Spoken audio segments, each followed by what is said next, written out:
Morning. And as we get into the summer vibes and get into the scripture this morning, we're going to be in one location specifically. You can begin to open your Bibles there. You see it up on the screen, Colossians chapter 3.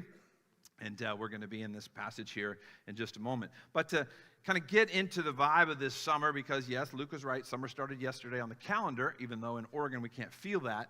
But we want to do more than feel summer. We want to put on the right stuff this summer. I see that some of you are wearing your pretty leis, and we have other ones available for you today if you would like one of those. But what are you wearing this summer? What are you putting on this summer? Not a skirt, yeah. Well, come on. Somebody help me with this thing. Come on. Madiba, can you help me undress this in front of everybody? Yeah. Yeah. I didn't wear the coconut shell bra. No, I didn't do it. Thank you. There you go. There's your souvenir for the day. Yeah.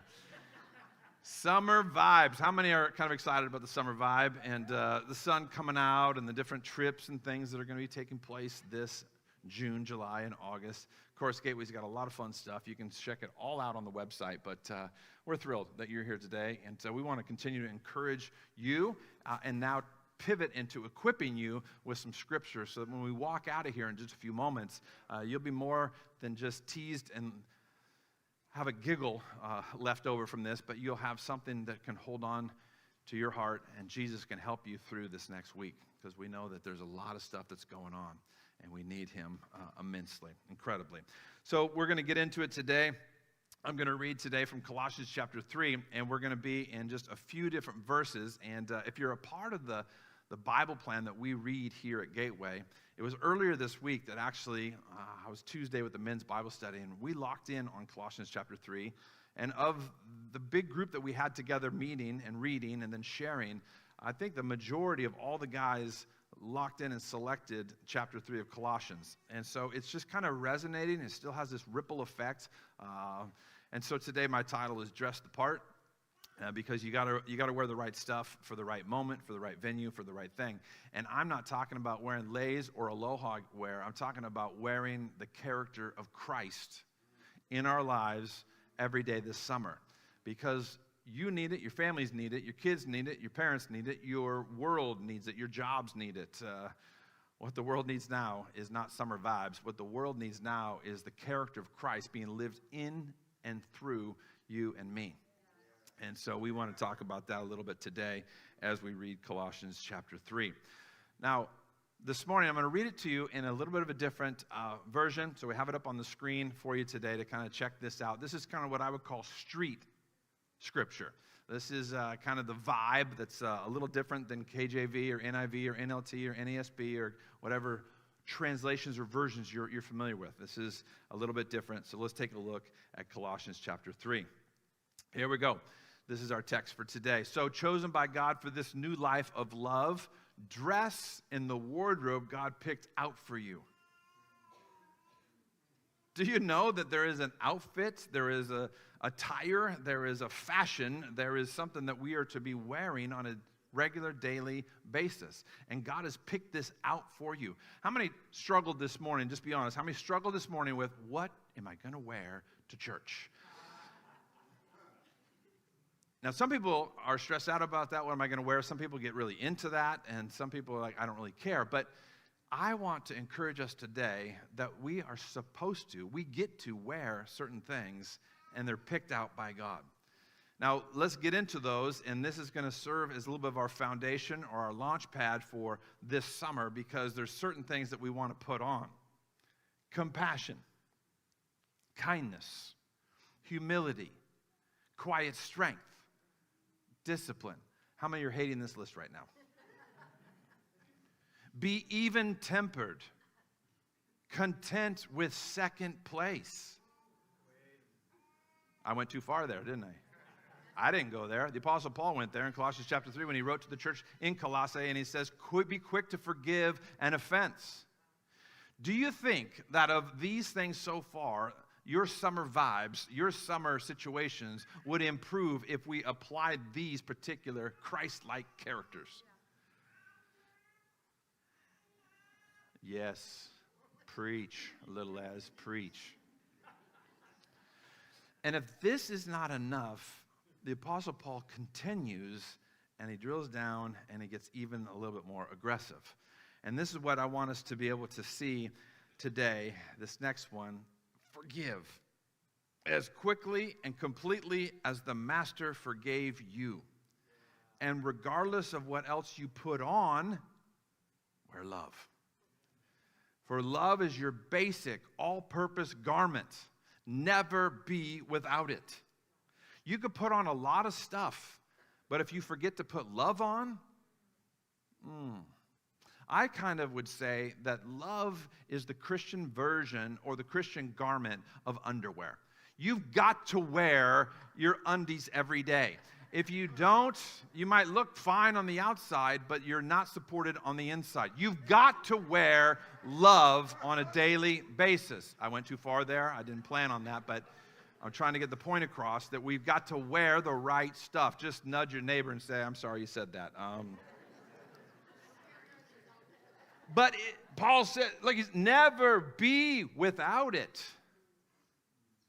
There's no like part-time or on vacation I can take a break from, or when I'm in a good mood, or when my attitude's right, or when the weather's good, or the sun's shining, I will put on love and I'll put on these other things. No, he said never be without it. And the summer vibe that we get to create as Christ followers is one of love and all these other wonderful things. Okay, well, that's pretty good, but look, he continues, and then he says, let the peace of Christ keep you in tune with each other. I don't know what your relational situations are in your family, with your friends, with your coworkers, your classmates, your teammates, or who you've got in your life, but I know, because of how old I am, that there's oftentimes relational struggle that's super real. And it's real easy to get out of tune with each other. Wow, we just got really quiet there. But Paul and the Spirit of God is encouraging us and equipping us to stay in tune with each other.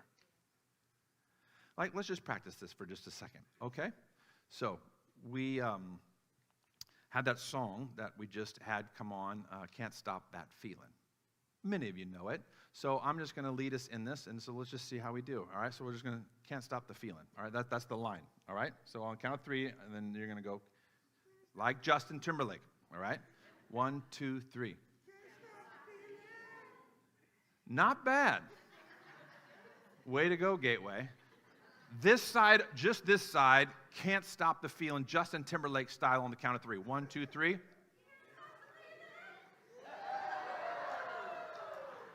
They just raised the bar right there. That just went up another level.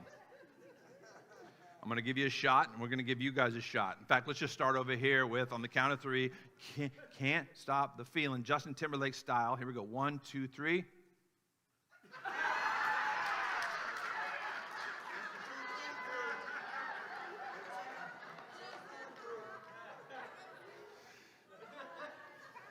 Keep you in the tune with each other, in step with each other. None of this going off and doing your own thing.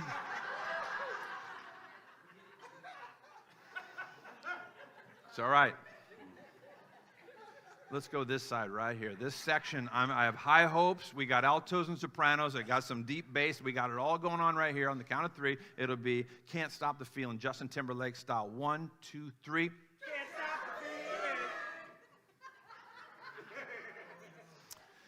Which group, this group or that group, do you think nailed it? This group? This group? Yeah.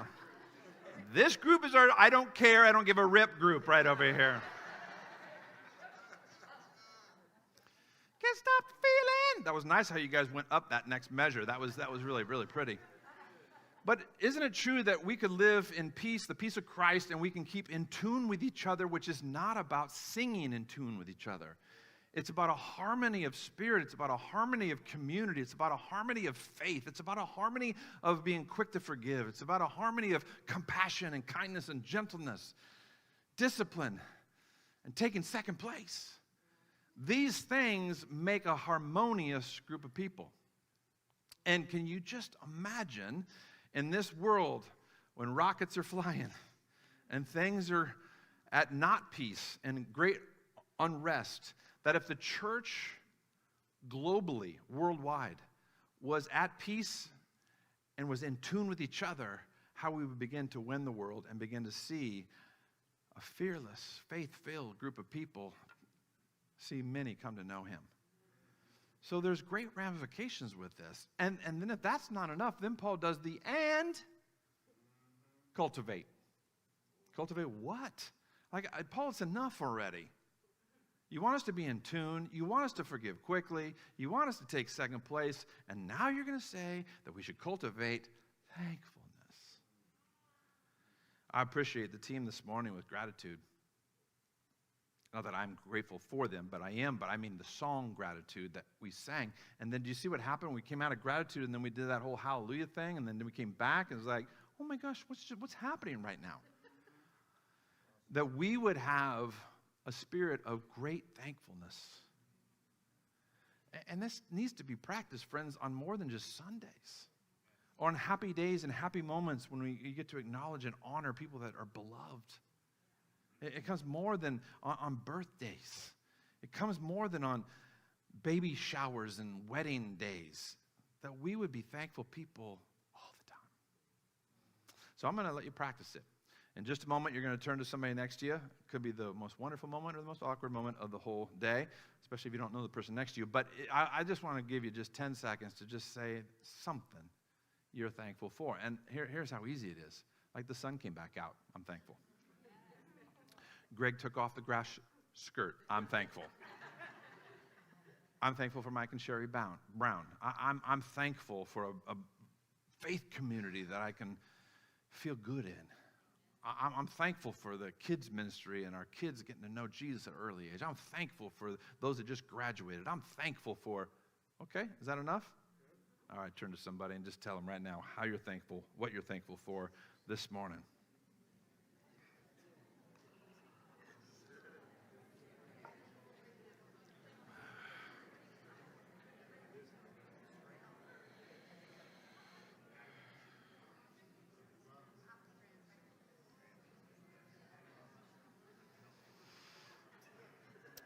And what just you hear and the murmur and the whispers and just the echo effect of just your sharing, how many know this to be true? Papa's pretty happy about that. Like that makes Dad real glad when his kids are being thankful and are getting along and are being in tune with each other. Let the word of Christ, the message, have the run of the house. Give it plenty of room in your lives. I know that many of us are facing different things, and I would encourage us, let the message, let the word rule, reign, and help instruct and guide you this summer. Give it plenty of room in your lives. Last week I talked about the Shema, that we hear the word and then you already forgot, I know, it's been a week. Hear the word and then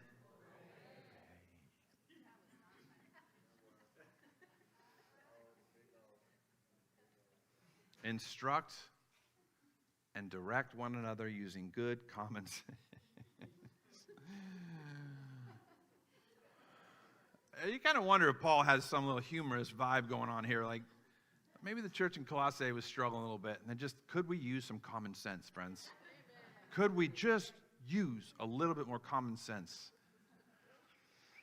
And then this is where it starts getting sweet. He turns a corner and he says, look, and sing. Sing your hearts out to God. Like we just did. But you can do that in the car, in the shower. You can do that in so many different ways. And let every detail in your lives, your words, your actions, whatever, be done in the name of the Master, Jesus. Thanking God the Father every step of the way. Colossians 3. And these few verses serve as a launching pad for us today and this summer to be able to put these into practice. These characteristics of Christ, these opportunities to see a summer vibe, a spirit vibe, to be able to change all of our lives. And so this morning, I'd like to just give you and share with you three things, three applications, three points, if you will, three, more than suggestions, but three recommendations on, like, how did we do that? Because there was a lot going on right there. Like, which one do I choose? There's so much happening. So from Colossians chapter 3, I want to share just three possibilities that you would consider. And the first is this. How many are planning on going to the fair this year and you're going to ride a roller coaster? I just got to know who our roller coaster people are. How many are willing and going to get on a Ferris wheel and do the wheel? Only 3 of you. Okay. That's weird because a lot of you said roller coaster, but only 3 of you said Ferris wheel. And it seems to me that a Ferris wheel is a lot safer than a roller coaster. But either way, here's the thing about a Ferris wheel. It just loops. All it does is go around. And for 10 minutes, that's cool, maybe once a year. Just loops and goes around and around. I wonder this summer if you could have a little less of a Ferris wheel summer, just going around the block, just going around the same situation, just going around the mundane, just going around the same loop. You ever get stuck in a loop? I think this is the same thing. Could, instead of a Ferris wheel kind of summer, we have a rocket launching kind of summer? Now, when I prepared these slides and I put this together, this was all, I just got to tell you that this is the God-honest truth. I prepared these before we shot rockets into Iran. Okay, so this is a little awkward at this point, but I want to just still stay with the point because I think it does make sense. I'm not talking about launching rockets for war, but that we would launch the summer vibes of Christ's characteristics in our lives that are not just on loop and just mundane, maintain, but that we would be a launch pad for what God has for us this summer. So this is what I'm committed to. Yeah, you might see me on the Ferris wheel, probably not at the fair in August, and you're not going to see me on a real rocket, but I want to commit to you that this summer there's going to be an openness to God. Would you launch some things in me, in us, that are maybe going to require some heat? See, here's a whole other level of this metaphor, is that to be able to get that thing launched, it requires a lot of propulsion and hotness and faith and risk. There's a lot to it. But this summer, could we just really be open to being launched into what God has for us? And this is my first point. My first suggestion is that don't just go on vacation, but would you consider a vocation this summer that you can be launched into? All right, what are you talking about, Greg? I know it's only one letter, one vowel difference. A vacation many of us have planned for this summer, and that's great. Go for it. But could you, in your vacation mindset, also remember the Great Commission and the vocation of where we go, Jesus goes? And that we don't check out during summer to like, well, I'm at the fair, so I can do whatever and lose my witness. But that on vacation, and like some of you are like, oh, Greg, don't poo-poo us on our vacation. I want to do certain things. I'm not saying that. I'm not being legalistic or trying to say follow the rules. I'm just saying that you would also consider that there's great opportunities when you're at the beach and you see somebody and you watch the sunset go down and you're like, man, isn't God good? That we just don't miss the opportunities this summer when we're on vacation because we're in vacation mode instead of being in a summer vibe. Let's believe for the vocation of the Holy Spirit's in us to still activate us this summer. So this is my commission for us, is to follow the Great Commission. Let's do it. Let's be people that are doing it. How many are going to go here this summer? This is Hawaii, by the way. How many would like to go here this summer?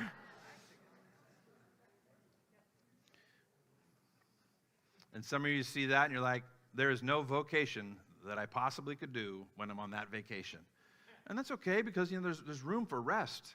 But how many know that sometimes when you're out of the zip code, there's a different side of you. There's a different feel that comes out. There's a different freedom. There's different things that take place. And so I wonder if we could have the summer vibes wherever we're at and we could honor the Lord in the beauty of his creation. Like, thank him for the palm trees and the water. Thank him for all the different things. How about, this is another scene, and I sorry to remind you of the Ferris wheel, but this is, anybody going up to Seattle this summer? You don't have to go all the way to Hawaii to have some fun. You can go on a loop in Seattle, but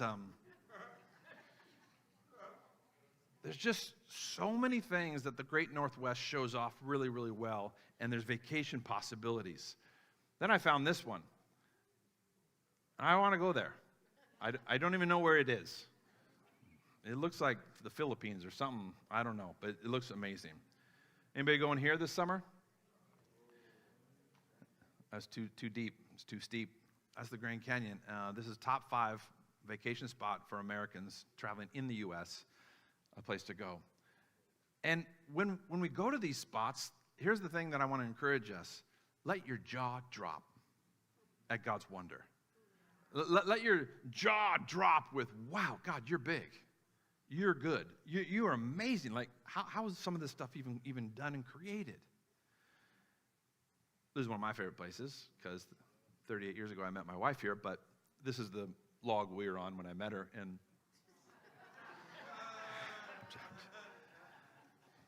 we were skinny dipping. I mean, we were fishing. We were fishing in this from the.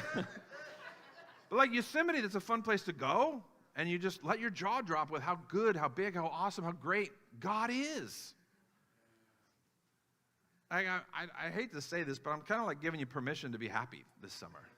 Like permission to enjoy God's creation, permission for joy, permission to just be delighted by how good God is. And if it takes a log by a river with such a beautiful landscape, then come on. Or a little closer to home, just go up Highway 22, and you can go to Detroit Lake, and you can just see how God is on display. How many are planning on going to the coast this summer? So my daughter Lindsay's here. You met her last week from Austria, and so we just literally drove over, walked on the beach, saw the sun go down, and then drove home, just so she could have just a little bit of beach and a little bit of beauty. How gorgeous it is. But sometimes you have to activate and take that initiative, like, we're just going to get in the car and we're going to go. We're just going to drive. Some of us are so serious and so busy and so overtiming that we miss out on the opportunities of the places we live. And so, God bless you. So what I'm saying is enjoy your vacations, but don't forget the vocation. Don't forget the great commission that comes within our daily lives. Now, here it is, because I keep referring to it, but it's this in Matthew 28. Go, therefore, and make disciples of all nations. Baptize, teach, go, make this. This is not for just missionaries and pastors. This is for all of us. This great commission that Jesus gives his disciples and gives his Christ followers is for all of us. So this is something that I want to be living out no matter where I'm at. Anybody else? This is the go, and this is why our purpose is to know, grow, go. Because if we took off go and we just knowed and growed, we'd be just big, fat Christians. And we've got to be people that are getting out of our seats and going to places that God's called us to. How many saw the pictures of Jemima, who was also sharing last week and had the proclaimer, and she went to Malawi with this team of college students from Oregon State, and it took forever to get there. But they got there. And they came in with this beautiful song and dance, and, they're struggling through all the flights and stuff, but then they get there and they meet the kids, and look how happy everybody is. Like, go ye therefore and make disciples, be friendly, show compassion, be kind. And they're doing it. And some of you are like me, like, I want to go. Anybody else want to go to Malawi? Or then you're like, well, that's too far. You don't have to go across waters and borders to put on the Christ-like character. It's the people you live with, and it's the people across the street. It's the people in your cul-de-sac. It's the people in your apartment. It's the people on your teams. It's the people who you're around on a regular basis. So when I say, go ye therefore and make disciples, that sounds kind of big, but keep it small. And wherever you're at and whoever you're with, witness. And I realize that that's going to be tough for some of us, because it's a daily decision to put on the right stuff. I mean, some of you already admitted that you struggled a little bit with, what am I going to wear today to church? And now you're taking it up a notch with, say, you mean I got to put on compassion today? And then you're going to add gentleness and kindness and take second place and forgive and cultivate thankfulness? Come on, that's too much. I can't put all that on. decisions daily change our destinies. And so we've got to put on the right stuff. I like what John Maxwell says, successful people make right decisions early and manage those decisions daily. We got to be daily believers, daily decision makers. I will put on today my spiritual armor. I will today put on compassion.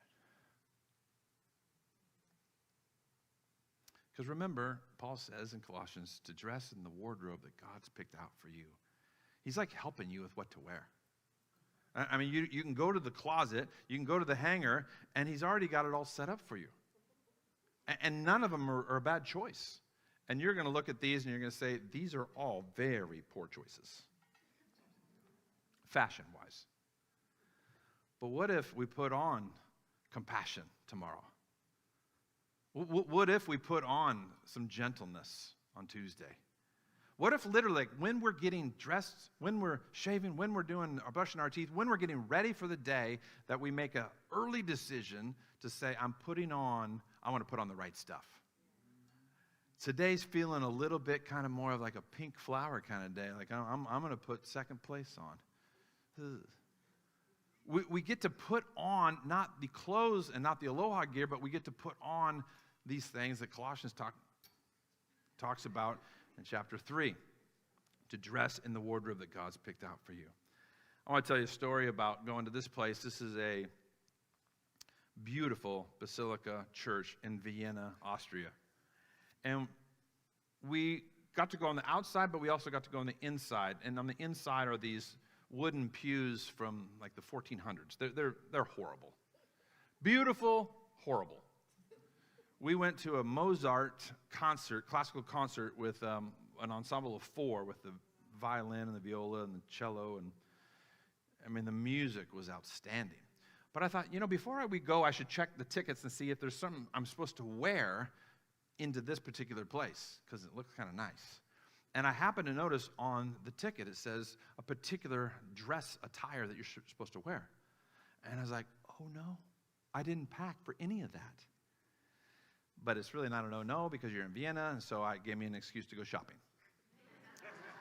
So while everybody was doing whatever they're doing, I caught a lift, and I went to the local closest H&M and got an outfit that would match and go with this whole situation, because we were encouraged to wear a particular attire. Now let me just educate us real quickly for the guys. We have casual, we have smart casual, we have business casual, we have cocktail attire, we have business professional. But what do you wear to a Mozart concert in Vienna? And I'm not saying that it was formal or you had to wear the black suit and tie, but it was somewhere between smart casual and business casual, and I didn't really have any of that in Vienna, and so I felt like, what am I going to wear? Well, of course, I found what to wear, and I looked dope. I looked good, and it was cool. And then you sat in these 1,400, chair pulpit things, which I swear to Jesus that they purposely have them on a forward incline to help you kind of lean into to not miss anything. And they only last about 20 minutes before your back's breaking. But my point is this, that we get to dress the part. We get to dress the part for what we're a part of. We get to dress the part. And it's a lot easier than today is a smart casual day, and we need to make sure that we're all in this. It's not that fine-tuned. It's back over here to, like, God's provided a wardrobe. It's compassion and kindness and gentleness and forgiveness. Put on those things, which will make you look super good no matter what you look. Now, as we dress the part, I know that for the ladies who I don't want to leave out, nobody's in one of these today. But I didn't give you a cue that today was Aloha Sunday. So if you're going to be in Hawaii, some of you are going on vacation, this could be an option. Dress the part. I'm speaking to the girls, of course, right now, not the guys. Or if you're one of the guys, you can wear these, and you're like, those are hideous. You only wear these when you're in Hawaii. Or today. But that we would make sure that we dress the part, and we wear what calls for the situation. We wear what calls for the right scenario. Are you tracking with me at all? Because I'm really not talking about attire of fashion. I'm talking about the Colossians 3 attire, which fits any situation. Colossians 3 outfits, they go with any place, at any time. You could be at a dressed up wedding. You could be on the beach. You could be camping. You could be with your kids. It doesn't matter that. What matters is this, that we would wear the right stuff. My second point today is not just to dress the part, but to make room at the table. That there's room at the table. God made room at the table through his son Jesus, who came to live, die, and rise for us, giving us access to the table. And I'm not talking about a watermelon table. I'm talking about eternity where the streets are gold and the food is endless and it's going to be amazing. We have a spot at that table ready. But what about here while we're on this side of heaven, that we would make room at our tables? Is this getting too practical? This is application for how to create a summer vibe, is to maybe invite somebody over. Or maybe to go out to lunch with somebody. We're actually having our neighbors that are all kind of around the perimeter and surrounding our house, we're having them over this Wednesday. I hope the weather is good because we're going to hopefully be on the patio. And it's our first time in 2 years since we've lived in this new house to finally have everybody over. And I was like, well, if I'm preaching this, I got to practice this. And you're like, well, that might be too bold to invite my neighbor over. But BT Dub, the Bible does say, love your neighbor. So maybe you can invite a family member over. Maybe invite some friends over. Maybe invite me over. Nobody ever invites me over. Like, come on. What? I'm a party. Let's go. I will not wear the grass skirt.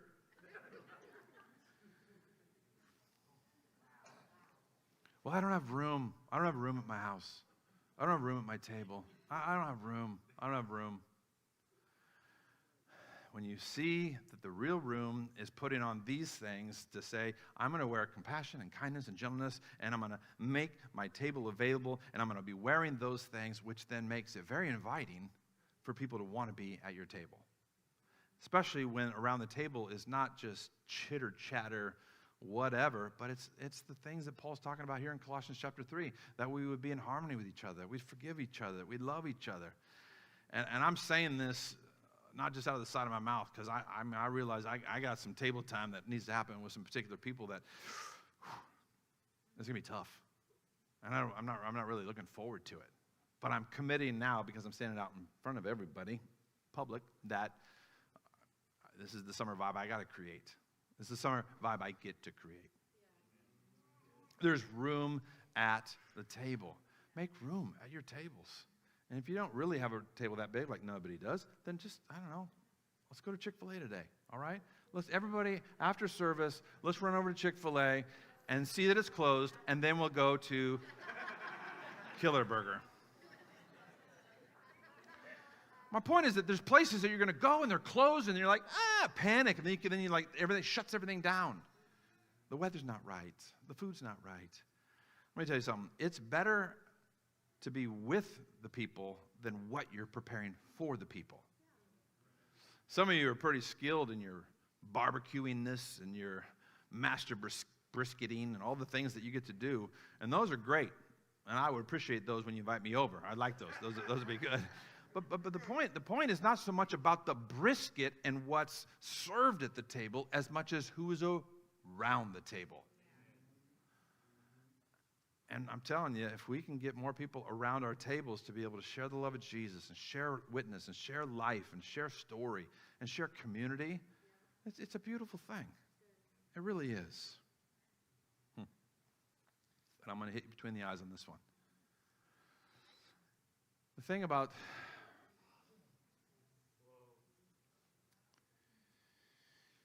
is not everybody you want at your table. Until you look at Jesus' example. Who he sat at the table with for 3 years.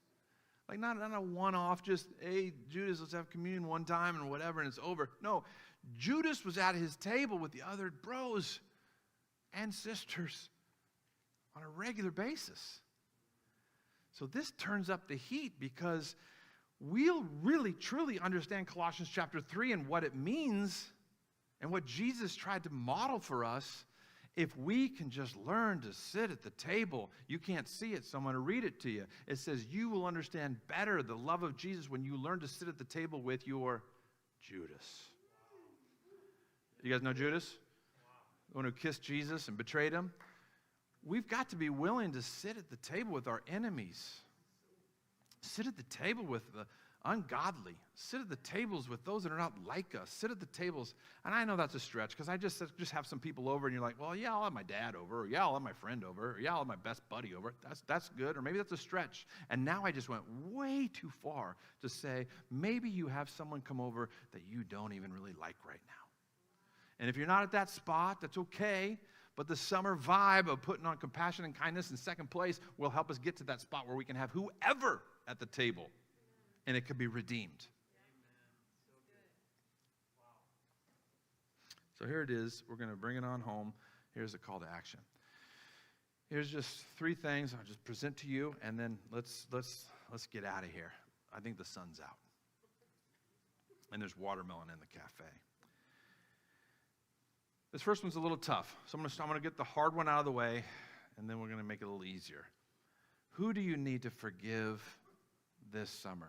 Well, Greg, why are you talking about that? That was even in Colossians 3. I saw compassion and kindness and all the other stuff, but it was in there. Did you see how it was in there? It said forgive quickly. And then live in harmony with each other. And so I'm talking to myself, but I'm just asking the Lord, who do I, how do I, when do I, why do I? Help me to be able to be quick to forgive.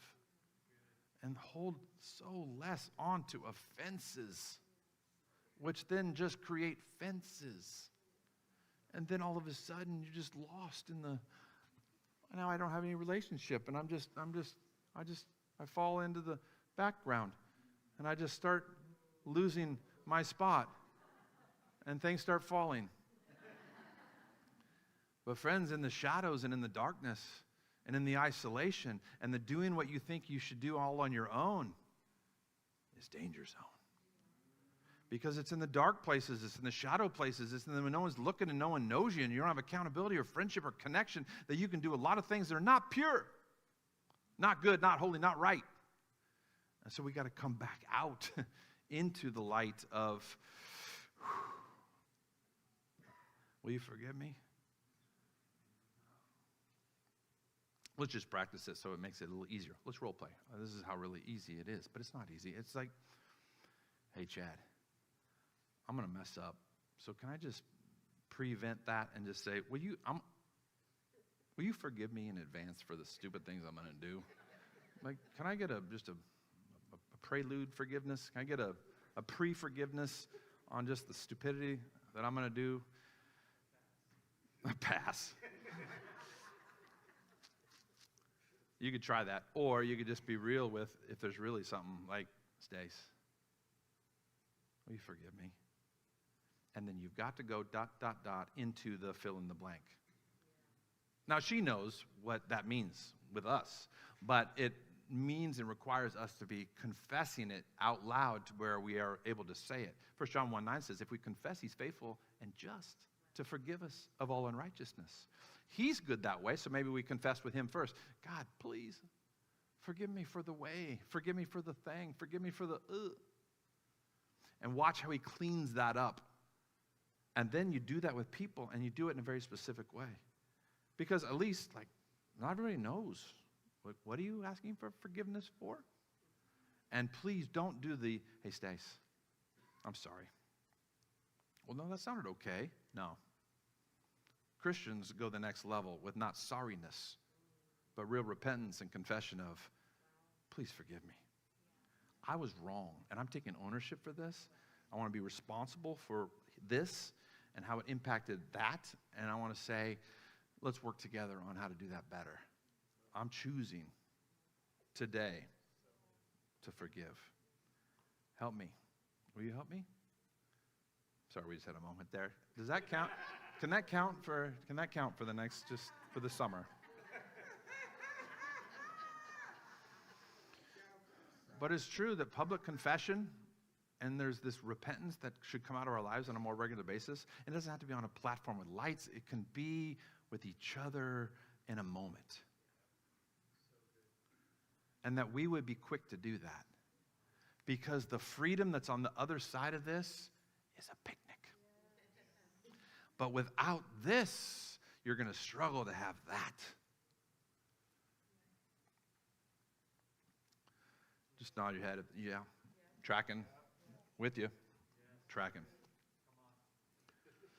Let's get easier.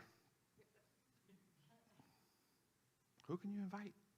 Some of you are like, that's harder. I would rather forgive than have my Aunt Betty come to my house. I mean, like, well, come on, you just order a pizza or just split a watermelon or get some love teriyaki. Like, come on, it's not that hard. Who could you invite to your table this summer?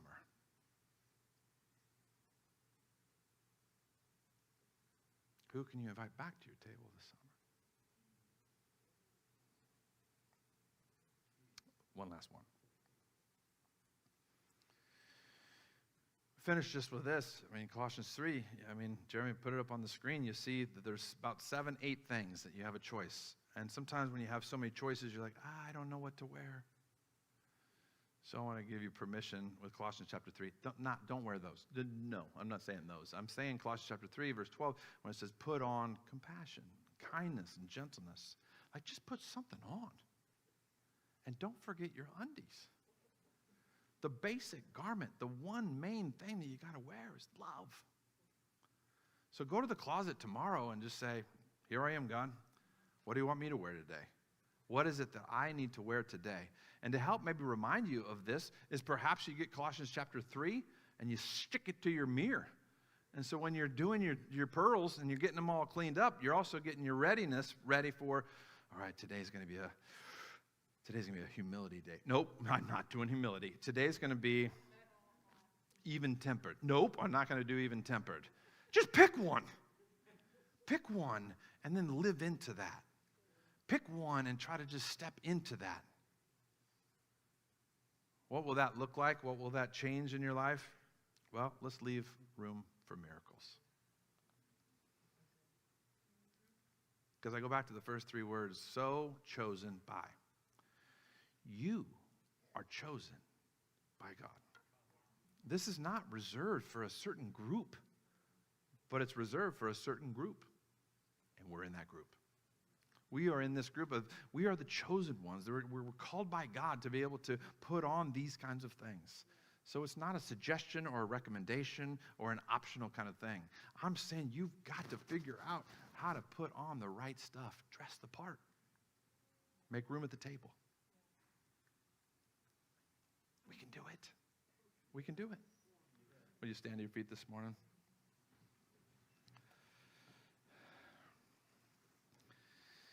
Just a quick prelude into where we're going with the summer, because we have one more in June, and then we're into July and August and all the fun stuff.